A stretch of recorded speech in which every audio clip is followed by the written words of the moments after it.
Bos, selamat petang Mr. Pang. Hari ini kita kedai ada masuk yang kereta ni. Dia berdua arus, dia sebiji MPV lah. Ini advance spec. LED, lampu LED. Okey, harga jual 48,800. Kalau full loan bulanan anggaran 600 lebih ikat bank.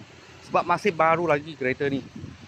Boleh ikat bank 9 tahun. Bulanan 640 lebih. Tak silap ai. Okey. Dalam macam ni.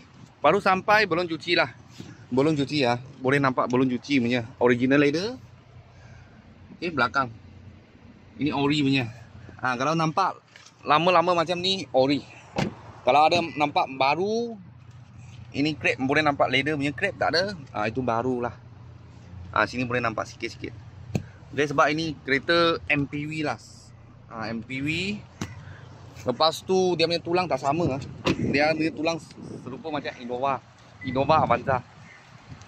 Sebab dia punya tulang tak ada kat body. Dia bawa ada sendiri punya body. Boleh bawa berat punya barang.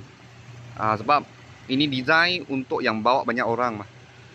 Bawa banyak orang. Tak sama biasa punya kereta.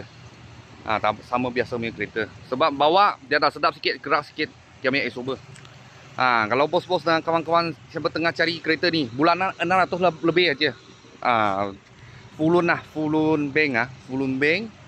Kita sini ada sebiji. Bulanan pun okey juga. Kalau ada apa murah-murah kereta, saya akan video lagi. Thank you bos, thank you.